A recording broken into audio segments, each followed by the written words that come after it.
July 14th, 2006, Malibu, California. 8:40 in the evening. The sun had not yet dropped below the horizon when 10-year-old Julian Vance walked away from a beachfront gathering and out of every camera that anyone believed existed that night. The party belonged to a private estate along Malibu's most guarded stretch of coastline. Stone steps down to a private beach. A boathouse converted into a bar. 60 guests, give or take, mostly film producers and studio executives. The kind of crowd that arrived in cars with drivers and left the same way. It was the type of property with its own security detail and its own marina, and its own unspoken rule that whatever happened behind its gates stayed there. Julian's father, David Vance, was working that gathering. He ran a small but well-regarded catering operation out of Culver City, and by the summer of 2006, he'd built a client list that included 3 or 4 of these Malibu estates. He'd brought Julian along because it was July, school was out, and there was no one at home to watch him. It wasn't unusual. Julian had spent half his summer sitting on an overturned crate near his father's prep station, doing homework packets or reading, while David moved between the kitchen and the patio. That night, David was short-staffed. One of his line cooks had called in sick. He remembers telling Julian to stay close to the kitchen, and Julian, 10 years old and restless after 2 hours of sitting still, telling his father he was going to go look at the boats. A member of the catering staff, a line cook named Rosa Delgado, would later tell detectives she saw a boy matching Julian's description near the edge of the property at roughly 8:40 p.m., walking down the stone path toward the private pier. She didn't think anything of it. Kids wandered at these parties. She went back to plating appetizers.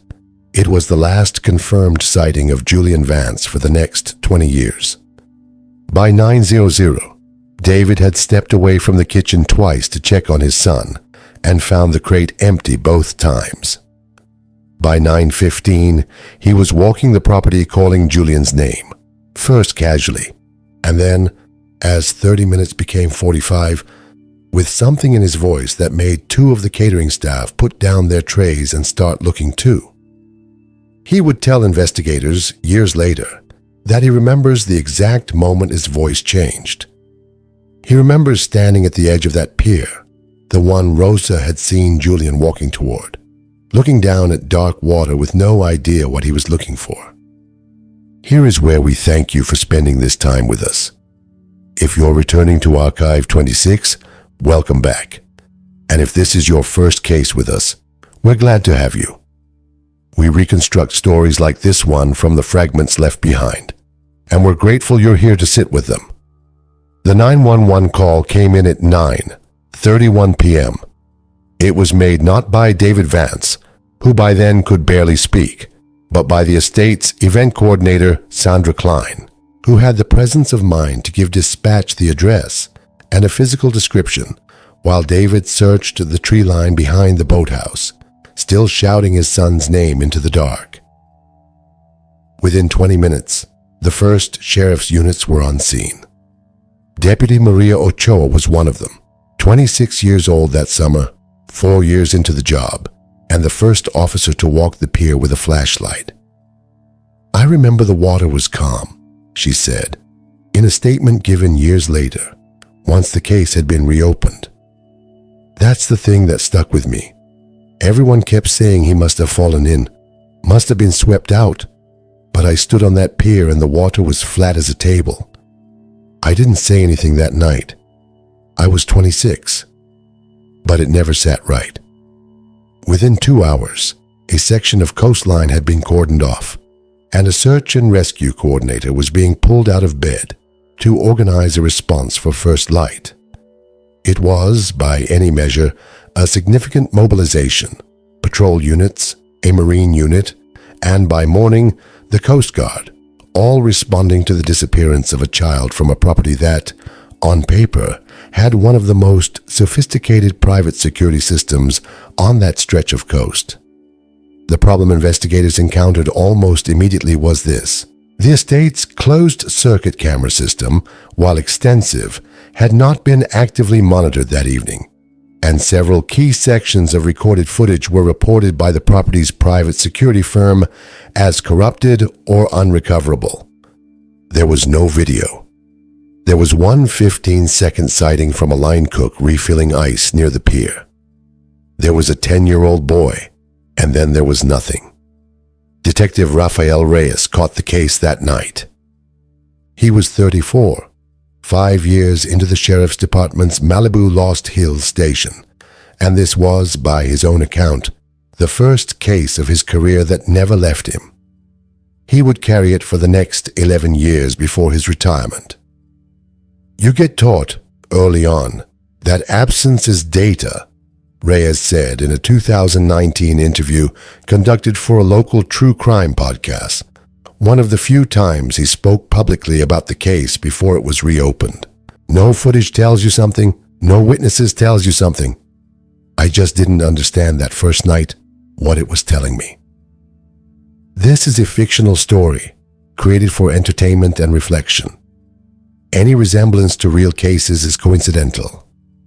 We'll continue building this case for you in the chapter ahead. By dawn on July 15th, the search for Julian Vance had grown into one of the largest civilian mobilizations Malibu's sheriff substation had coordinated in years. Search and rescue volunteers, more than 80 of them by the second day, combed nearly 4 miles of coastline on foot, working in staggered lines from the estate's property line outward in both directions. The Coast Guard ran current and drift models based on the tide charts recorded that night, mapping where a body might reasonably surface if Julian had gone into the water near the pier. Divers searched the rocks below the estate on the 16th and again on the 19th. Frank Delgado was one of the volunteers, a retired commercial fisherman who'd worked boats out of the Malibu pier for 30 years. He showed up on the second morning of the search without being asked, because he'd heard about the missing boy on the local radio station and, in his words, "You don't sit at home when a kid's out there." He remembers the third morning most clearly, 4 a.m., low tide, a search line moving along the rocks below the estate with flashlights, the ocean loud enough that searchers had to shout to be heard 6 feet apart. "My hands were numb," Frank said decades later, when investigators came back to speak with search volunteers after the case reopened. Not from cold exactly. It was July, but from gripping the flashlight so tight for so many hours. Everybody's beam doing the same slow sweep, over and over, hoping to see something and dreading it at the same time. You want to find him. You don't want to be the one who finds him. You carry both of those at once, all night. Nothing surfaced, not a shoe, not a piece of clothing, not Julian. There was one detail, though, that never sat comfortably with lead investigators, though it never made it past an internal case note at the time. On the second day of the search, a pair of children's sneakers were recovered near the base of the pier, not tangled in rocks or swept along the shoreline by current, as one would expect if they'd come off a child struggling in the water, but sitting close together, laces still tied, almost as if they'd been set down on purpose. Detective Reyes flagged it in his notes as inconsistent with an accidental fall. He raised it twice with his supervising sergeant. Both times, the response was the same. Kids take their shoes off. It doesn't mean anything on its own. The note was filed. The theory of accidental drowning was not revised. By the 6-month mark, the case had quietly shifted from an active search to a presumed drowning classification, a designation that allowed the department to reallocate resources without formally closing the file. It meant patrol units stopped checking the coastline. It meant the tip line, which had rung steadily for the first 6 weeks, went quiet. For Julian's mother, Elaine Vance, that administrative shift meant nothing at all. There was no funeral, because there was no body. There was a bedroom that stayed exactly as her son had left it, a half-finished summer reading list on the desk, a pair of swim goggles hanging on the closet doorknob, and a landline she answered on the first ring for years afterward, in case someone finally called with something new. She remembers the specific weight of the first Christmas. Julian's stocking, still hung, still empty. She remembers standing in the kitchen doorway that morning, unable to walk past it, and her sister eventually taking it down without asking, and neither of them ever mentioning it again.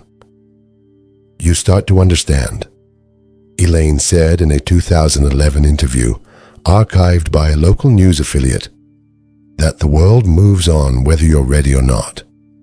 Everyone else's summer ended. Mine never did. We'd like to ask you something here, because it's a question this case seems to raise honestly. How does a community decide when to stop looking? At what point does a search become a memory instead of an investigation?"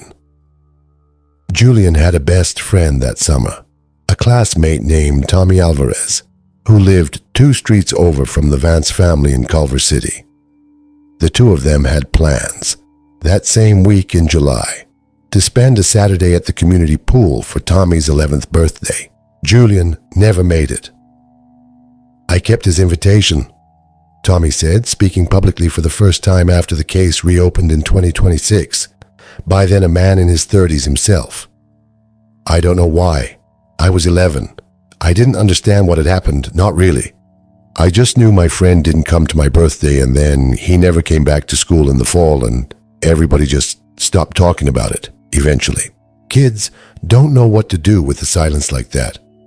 Neither did the adults, honestly. In March 2007, 8 months after Julian disappeared, the tip line rang with what Reyes believed, for 4 days, might be the break the case needed. A trucker driving through Barstow reported seeing a boy matching Julian's description at a gas station off Interstate 15, traveling with a man the trucker described as off somehow, but I couldn't tell you why. Reyes drove out that same night. He pulled security footage from the station, ran it against the trucker's timeline, and interviewed 3 employees who'd been on shift. "It wasn't him," Reyes said. "The boy in that footage was maybe 8, and the timeline didn't line up with anything from our case. I knew within an hour it wasn't him. I stayed anyway, 4 more days, because I couldn't make myself drive home and tell Elaine it was nothing without being sure." That was the pattern, he said, for years afterward. A pattern no one outside the investigation ever saw. A sighting reported in Fresno. A composite sketch that resembled half the 10-year-olds in Southern California. Each one required following through, and each one eventually required a phone call to Elaine Vance that took something out of both of them. The estate where Julian was last seen changed ownership twice over the following decade. Staff turned over. Sandra Klein, the event coordinator who'd made the 911 call, left the property management company in 2009 and was never formally interviewed again after her initial statement. Memories understandably faded, or were simply never volunteered in the first place, in a community built, in no small part, around the expectation of privacy. Julian's father, David, continued working in the catering industry for another 6 years before stepping away from it entirely. He told investigators, decades later, that he could not walk past a private dock without his hands going cold. He never returned to Malibu, not once, not even for the case's 10th anniversary, when a local reporter tried to reach him for comment. For 20 years, the case remained exactly where it had settled in early 2007. A presumed accidental death, without a body, without footage, and without an answer that ever satisfied the family left behind. Carla Jennings was 29 years old in the summer of 2006, 2 years into a reporting job at a regional paper covering the western edge of Los Angeles County. She covered the disappearance from the first week, one of the only journalists who kept returning to it long after the story stopped making the front page. Most missing child cases, if there's no arrest in the first month, fall off the radar, Carla said in an interview conducted after the case reopened. Editors move you on. I understood that, but I kept a file on this one. I don't fully know why, except that something about the estate's cooperation, or lack of it, bothered me from the beginning. Carla had requested the estate's private guest list within the first week of the disappearance. The estate's legal counsel responded through the sheriff's department, not to her directly, providing a partial list, names redacted for what the counsel described as unrelated privacy concerns. Detective Reyes fought to get the full list released to investigators. He got most of it, eventually 6 weeks in. Carla never got hers. In July 2016, on the 10-year anniversary of Julian's disappearance, Carla wrote a retrospective piece, one of the last substantial pieces of journalism published on the case before it went quiet again. She interviewed Elaine Vance, who by then had moved out of the house where Julian grew up, unable to keep living inside a room that never changed. She told me something I never forgot, Carla said. She said, "People keep asking me if I have hope. I don't think hope is the right word anymore. I think what I have is a debt I owe him, to not stop asking, even after everyone else has." The 2016 piece prompted a small resurgence of tips to the department's cold case line, none of which led anywhere. A woman in Oregon believed she'd seen Julian, grown, working at a hardware store. It turned out to be a case of mistaken resemblance, resolved within a week. A man serving time in a Nevada facility claimed to have information in exchange for a reduced sentence. His account contradicted the known timeline in 3 separate places and was dismissed after a single interview. That's the part people don't see in these stories, Detective Reyes said. It's not just silence. It's false leads, one after another, each one costing you a week or a month of hope you didn't have to spare. You learn to hold information loosely. You have to, or it breaks you. Carla kept her file. She would later say she never stopped believing the shoes meant something. She'd read the same detail in Reyes's public comments that Elaine had mentioned to her. But without new evidence, a belief is just a belief. There was nothing to write. For nearly a decade after her 2016 piece, there was nothing more to say. There was one more voice in Carla's file, one she'd never been able to fully use. A neighbor on the adjacent property, an elderly widow named Harriet Boyle, told Carla in 2016 that she recalled a helicopter departing the estate that same night. Later than she'd expect for a private party, she said, closer to 10 than 9. She hadn't thought to mention it to police in 2006, she admitted. Helicopters weren't unusual along that stretch of coast, and no one had asked her directly. Carla noted it in her file. Without a timestamp or a flight record to attach it to, it was an old woman's memory of a sound in the dark. Nothing a paper could print. I sat with that detail for 10 years, Carla said. I believed her. I just didn't have anything to hang it on.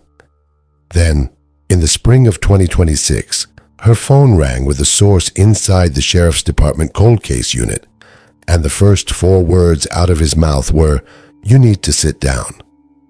In early 2026, a decommissioned luxury yacht docked at a private Malibu marina was scheduled for a full electronics overhaul, new navigation systems, new communications equipment, and the removal of a legacy security infrastructure that had not been active in nearly 2 decades.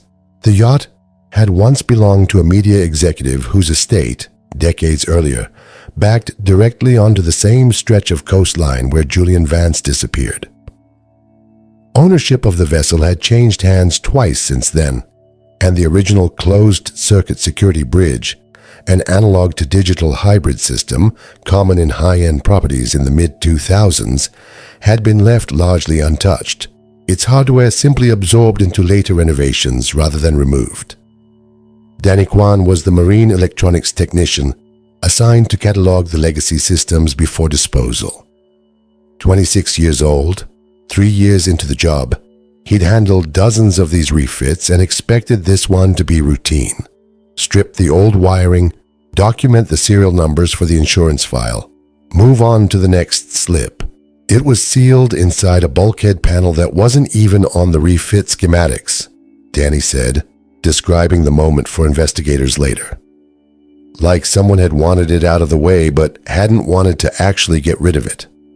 That's what struck me. If you're done with a drive, you wipe it.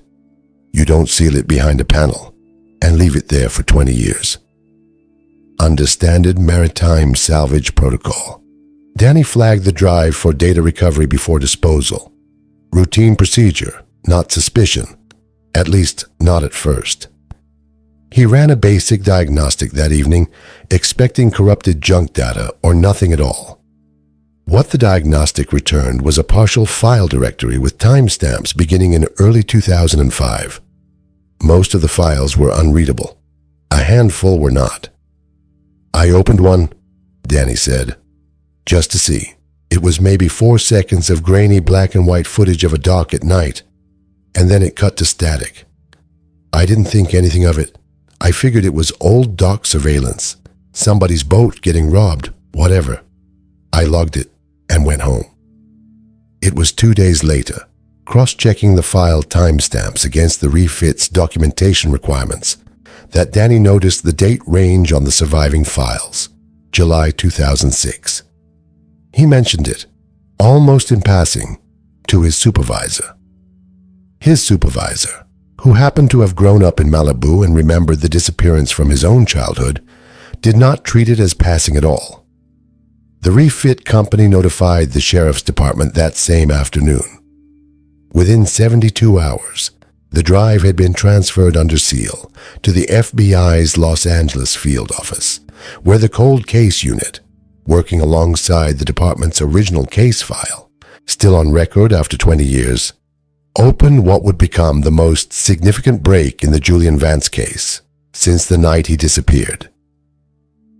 Detective Reyes, 4 years into retirement by then, got the call from a former colleague on a Tuesday evening. He sat in his kitchen for 20 minutes afterward without moving. I'd made peace, or told myself I had, with never knowing, Reyes said. You don't actually make peace with it. You just stop expecting an answer.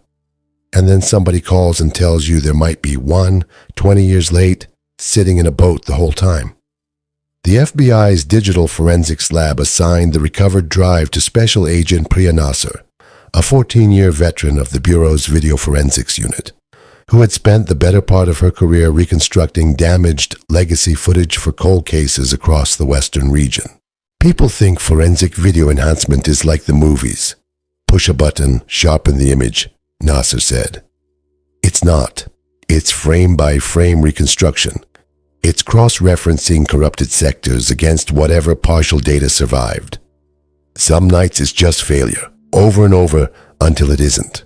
It took her team nearly 6 weeks to reconstruct a usable sequence from the surviving files, fragments recovered using frame interpolation software designed specifically for legacy analog-to-digital transfers, cross-checked frame by frame against sector maps of the damaged drive to confirm no reconstructed detail was an artifact of the recovery process itself. What they were able to reconstruct, time-stamped 8:41 p.m. on July 14th, 2006, 1 minute after Rosa Delgado's sighting of Julian near the pier, showed a child matching Julian Vance's description walking down a dark wooden pier beside an adult male. The overhead angle, mounted on what had been a dock light fixture, showed the man's hand resting on the boy's shoulder, guiding him toward a private vessel moored at the estate's marina. Nasser remembers the exact moment the sequence resolved enough to make out a face. You spend 6 weeks looking at noise, she said. And then one night, alone in the lab, a face just appears out of static that's been sitting in a boat wall for 20 years.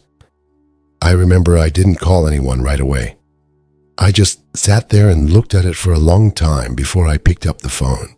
Investigators cross-referenced the enhanced facial capture against the original 2006 guest manifest, the same partial list Carla Jennings had once fought to obtain, and that Reyes had spent 6 weeks in 2006 trying to complete. This time, under a federal warrant, the full guest list was finally produced. The match was confirmed against a high-profile media executive who had attended the gathering that night. Flight logs, subpoenaed from a private aviation records firm, showed his helicopter departing the estate's helipad at 9:52 p.m., roughly 70 minutes after Julian was last seen alive, and less than 90 minutes after the reconstructed footage showed him walking a 10-year-old boy toward a boat. There had never been a drowning. There had never been a current, a fall, or an accident. For 20 years, an investigation had been built entirely around the absence of evidence, and the evidence, it turned out, had been sitting in storage, sealed behind a bulkhead panel the entire time. Detective Reyes was contacted by the reopened task force once the footage was confirmed. He asked to see it. Investigators let him. "I watched those shoes get placed at that pier in my mind for 20 years, he said. "Turns out I was right that they meant something. I just couldn't have imagined what." Special Agent Marcus Whitfield, who took over as lead case agent on the reopened investigation, put it more plainly in his first press briefing. This wasn't a case that went cold because the truth was unknowable. It went cold because the truth was inconvenient, and it was hidden well enough, by someone with the resources to hide it, that it took 2 decades and a boat refit to find it.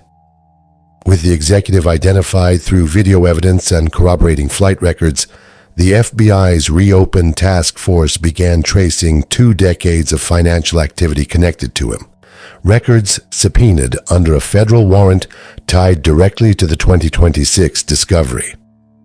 Forensic accountant Lena Ortiz spent nearly 4 months mapping the money. It was not, she said, unusually large sums, nothing that would have triggered standard reporting thresholds on its own. It was the consistency that stood out, a rooted series of payments through shell entities, twice a year without exception, for 20 years, to a rural property registered under a name that did not exist prior to August 2006. "Most financial trails like this fall apart because someone gets greedy or careless eventually," Ortiz said. This one didn't. Whoever set it up understood exactly how long 20 years is, and planned for every single year of it. Investigators, working alongside Ortiz, determined the identity had been constructed almost immediately after Julian's disappearance. A birth record filed in a different state that August, a social security number issued under irregular circumstances that same autumn, and a life built, deliberately, to leave no trace back to Malibu. When federal agents arrived at the property in early 2026, an isolated parcel of land several states away, reachable only by a single unpaved road, they found a man in his early 30s living under that fabricated identity. He worked, neighbors would later tell investigators, as a groundskeeper for a small property management company. He kept to himself. He was, by every account gathered, quiet, capable, and entirely unremarkable, which was, of course, the point. DNA collected on site and compared against archived samples from Julian's parents confirmed, within days, what the footage had already suggested. This was Julian Vance. The formal interview process that followed was handled under standard forensic protocol for long-term missing persons cases, conducted slowly without leading questions over multiple sessions, with a forensic interview specialist present throughout. Julian's account of the intervening 2 decades was, by investigators' own description, fragmented and incomplete, shaped by years of isolation and a life built around not asking questions of his own. He told investigators he did not remember most of that first year clearly, only fragments. A different name repeated to him until it felt normal to answer to it. a tutor who came to the property twice a week and never asked about his life before. A gradual understanding, somewhere in his teenage years, that the questions he wanted to ask had no safe place to land.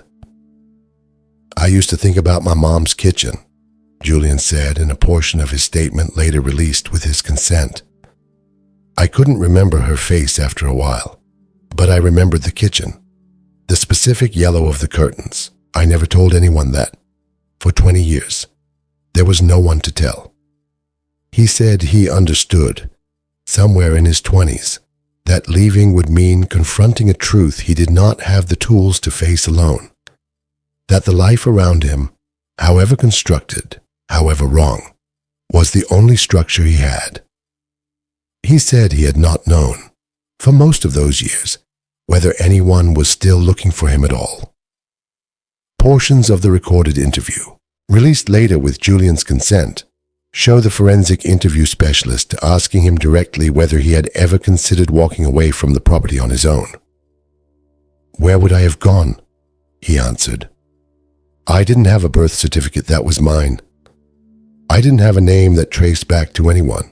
Every document I owned said I was someone else. At some point, that stops feeling like a lie you're being told and starts feeling like the only fact you've got." The specialist asked if he remembered his mother's name. "Elaine," he said without pausing. "I never forgot that. There were years I couldn't have told you my own middle name, the fake one, without checking. I never had to check hers." He was asked, near the end of the session, what he wanted people to understand about the man who'd taken him. He was quiet for nearly 30 seconds before answering. "That it wasn't dramatic," he said. "That's what people won't believe. It was quiet. It was boring most days. That's how it works, I think. Nobody comes looking for boring. It raises something worth sitting with. We tend to picture captivity as visible, locked doors, physical restraint. This case asks us to consider a version of it that leaves no visible wound at all, built instead from isolation, dependency, and a life engineered so thoroughly that leaving it may never have felt like an option." Elaine and David Vance were notified separately by federal investigators in March 2026. Elaine at her home in Culver City, David by phone, in the small apartment he'd moved into after leaving the catering business. Elaine has said publicly only that the first conversation with her son, arranged weeks later through the FBI's Victim Services Division, lasted 11 minutes, and that she does not remember most of what either of them said. "I remember his voice was lower than I expected," she said. "That's a strange thing to fixate on.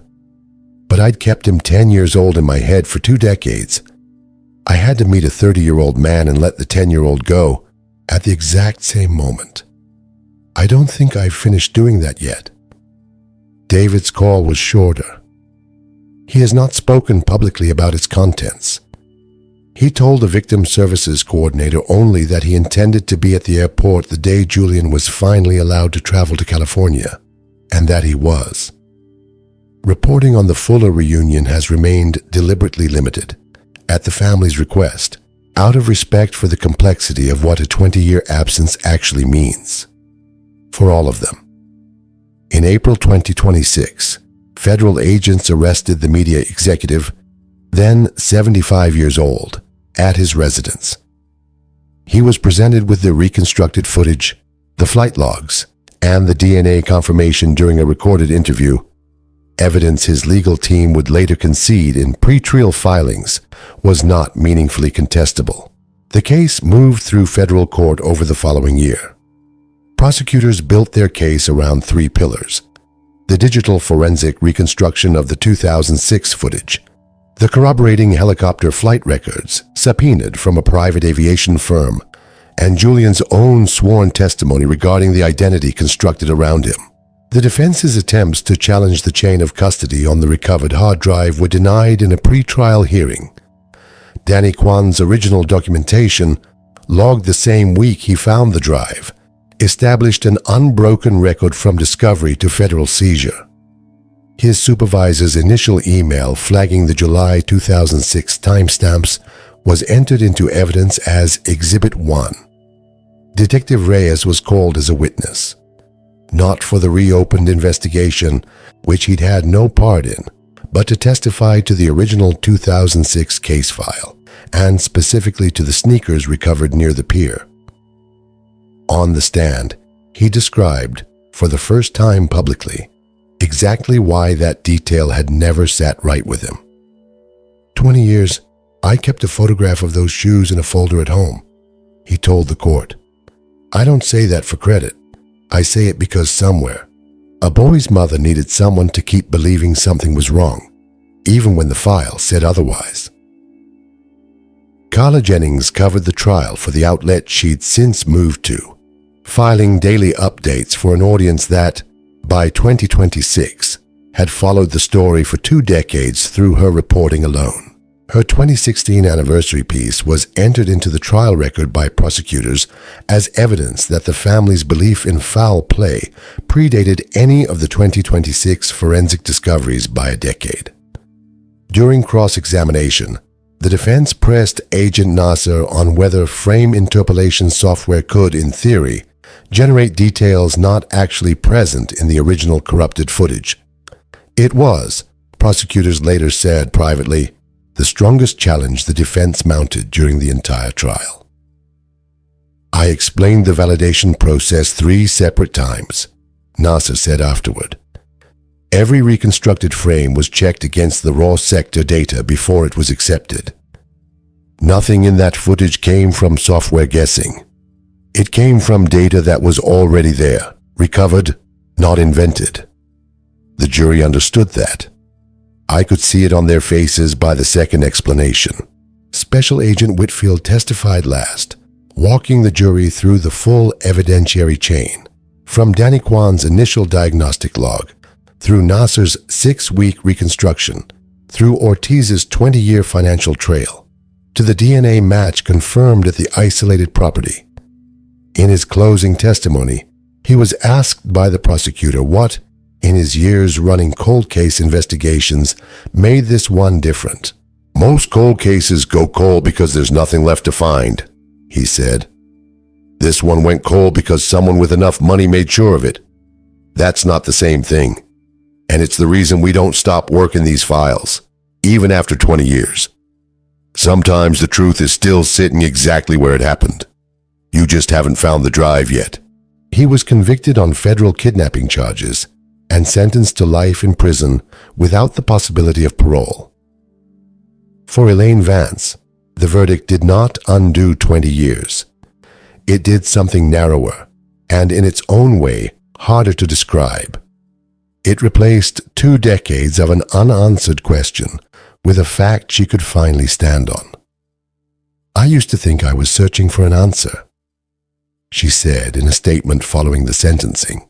I don't think that's what it was. I think I was just trying to stay someone's mother for as long as I could, until the world gave me a reason to stop. David Vance arrived at Los Angeles International Airport 3 hours before Julian's flight was scheduled to land, a detail confirmed by the victim services coordinator who met him there. He said later he didn't trust himself to arrive on time. He was afraid of being late for something he'd waited 20 years for. He stood near baggage claim, not the arrivals gate. Julian, still adjusting to being recognized, had asked for a quieter meeting point, away from cameras that had already begun gathering outside the terminal once word of the case had spread. I didn't know if I was supposed to hug him, David said. 20 years. He's 30. I didn't know what a father does in that situation. Nobody prepares you for that specific moment. They stood across from each other for several seconds before either of them moved. It was Julian, according to the coordinator present, who stepped forward first. He said, "You still smell like a kitchen," David said. I hadn't cooked professionally in almost 20 years by then. I don't know what he was remembering, but I laughed, and then I was crying, and I think that was the first time I'd let myself cry about any of it in probably 15 years. Elaine met her son 2 days later, at the coordinator's recommendation, in a private setting away from David, away from cameras, away from anyone but the two of them, and a support counselor waiting in the next room. What was said between them has never been made public. Elaine has said only that it was the first conversation in 20 years where she didn't have to explain who she was. Tommy Alvarez still has the birthday invitation Julian never used. He keeps it in a drawer, not framed, not displayed, just kept. He reached out to Julian for the first time in the spring of 2026, a short message, uncertain of what to say to a friend who had, in every sense that mattered to an 11-year-old, simply vanished. He wrote back 2 words. Tommy said, "Still here. I don't think I've read anything that hit me harder in my life." Frank Delgado, the retired fisherman who searched those rocks at 4 a.m. in July of 2006, is in his 80s now.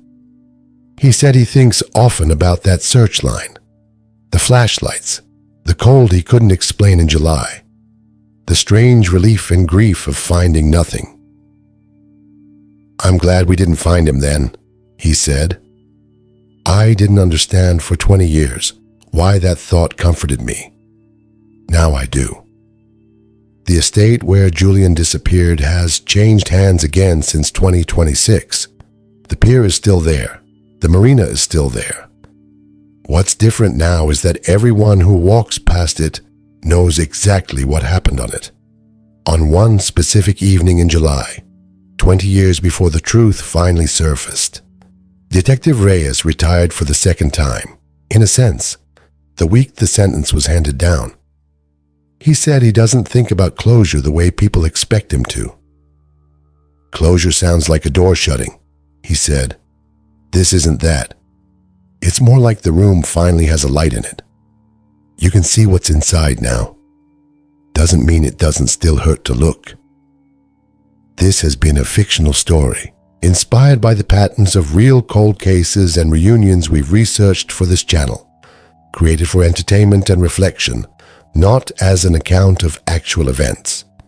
We want to thank you sincerely for spending this time with us. Cases like this one stay with us long after we finish researching them, and we suspect this one will stay with you too.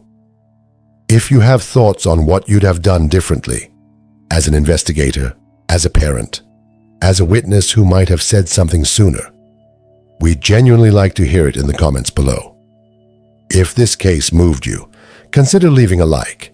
And if investigative stories like this one are something you'd like to keep exploring with us, we'd be glad to have you subscribe to Archive 26. Until the next case, thank you for looking with us.